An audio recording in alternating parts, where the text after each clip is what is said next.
Hi friends, this is Venkat. ప్రపంచంలో science సమాధానం చెప్పలేని ప్రశ్నలు ఎన్నో దేవాలయాల దగ్గరే మొదలవుతాయని ఈ వీడియో చూసిన తర్వాత నాకు కూడా అనిపించింది సుమి. ఒక్కసారి ఈ వీడియో విందామా? ప్రపంచంలో సైన్స్ సమాధానం చెప్పలేని ప్రశ్నలు ఏవైనా ఉన్నాయంటే అవి ఎక్కువగా దేవాలయాల దగ్గరే మొదలవుతాయి. ఇవి కథలు కావు, కల్పనలు కావు, మూఢనమ్మకాలు అంతకంటే కావు. ఇవి ఇప్పటికీ జరుగుతున్నటువంటి ప్రత్యక్ష అద్భుతాలు. మహానంది, ఇక్కడ శివలింగం అడుగు నుంచి వచ్చేటువంటి నీటితో కొన్ని వేల ఎకరాల భూమి పండుతా ఉంది.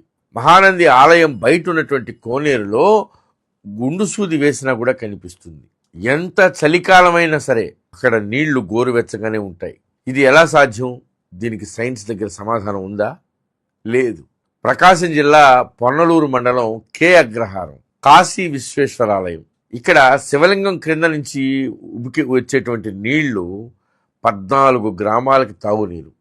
శివుడు కేవలం దేవుడు కాదు, జీవనాధారం. ఆదిలాబాద్ జిల్లాలో శ్రీబుగ్గ రామేశ్వరాలయం. శివలింగం నుంచి వచ్చేటువంటి నీరు ప్రవహిస్తుంది. శివలింగం నుంచి బుగ్గ అంటే ఊట వస్తుంది. శివలింగం నుంచి ఇక్కడ శివుడు నీటి బుగ్గగా ఊటగా మారాడు. కాళేశ్వరంలో ఒక అద్భుతం జరుగుతుంది. కాళేశ్వరం దేవాలయంలో నంది ఉత్తరాయణంలో ఉత్తరముఖంగా, దక్షిణాయనంలో దక్షిణముఖంగా తిరుగుతాడు. రాయి కదులుతుందా, లేకపోతే కాలమే కదపుతా ఉందా? ఆలంపూర్లో ఉన్నటువంటి బాలబ్రహ్మేశ్వర దేవాలయంలో స్వామికి ఎన్ని నీళ్ల ట్యాంకులతో అభిషేకం చేసినా కూడా ఆ నీళ్లు ఎక్కడికి పోతుందో అర్థమే కావటంలా. ఇప్పటికి కూడా ఎవరికి తెలియదు. అట్లాగే పానగల్లులో ఉన్నటువంటి ఛాయా సోమేశ్వరాలయం, ఈ శివాలయంలో ఒక అద్భుతం జరుగుతుంది. ఇక్కడ శివలింగం పైన నీడ పడుతూ ఉంటుంది. ఉదయం నుంచి సాయంత్రం వరకు సూర్యుడు ఎన్ని కోణాలలో తిరిగినా సరే శివలింగం పైన పడేటువంటి నీడ మాత్రం మారదు. కాలం కదులుతుంది, సూర్యుడు కదులుతాడు, కానీ శివుడి పైన నీడ మాత్రం స్థిరంగా ఉంటుంది. అది ఎక్కడి నుంచి వచ్చి పడతా ఉందో ఆ నీడ ఇప్పటికీ ఎవరూ చెప్పలేకుండా ఉన్నారు. ఇది నమ్మకం కాదు, ఇది ఇప్పటికీ కనిపించేటువంటి ఒక అద్భుతం. అలాగే కీసరగుట్ట శివాలయం. ఇక్కడ ఒకే కొండపైన వందల సంఖ్యలో స్వయంభూ శివలింగాలు కనిపిస్తాయి. వాటిని ఎవరు అక్కడ ప్రతిష్ఠించాలా, ఎక్కడి నుంచి వచ్చాయో తెలియదు.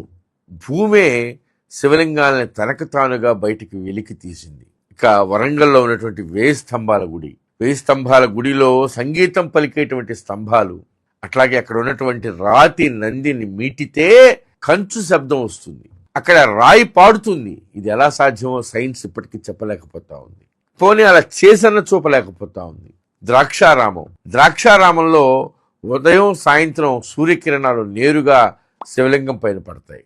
ఇక భీమవరంలో సోమేశ్వరుడు. ఈ సోమేశ్వర స్వామి దేవాలయంలో ఉన్నటువంటి సోమేశ్వరుడు అమావాస్యకి నల్లగా, పౌర్ణమికి తెల్లగా మారుతాడు. చూడండి అద్భుతం. శివుడు కాలానికి అనుగుణంగా రంగు మార్చుకుంటున్నాడు.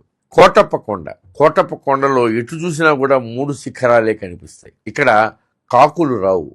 ఎందుకు రావో ఎవరికీ తెలియదు. చేజర్ల కపోతేశ్వర స్వామి దేవాలయం. ఇక్కడ దక్షిణ రంధ్రంలో నీళ్లు పోస్తే శవం వాసన వస్తుంది.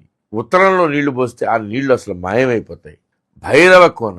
ఇక్కడ ఎంత వరద వచ్చినా కూడా గుడిలోకి మాత్రం నీళ్లు రావు. ఇక్కడ కూడా కాకులు రావు.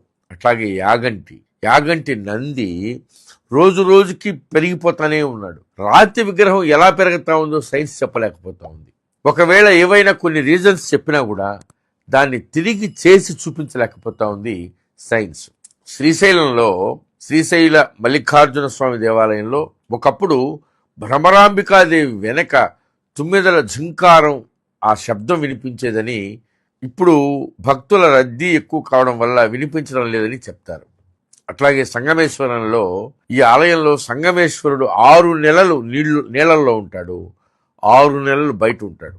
ఇక్కడ వేప చెట్టు మొద్దే శివలింగం. అలాగే శ్రీకాళహస్తి. ఇక్కడ శివుడు వాయు రూపంలో ఉంటాడు.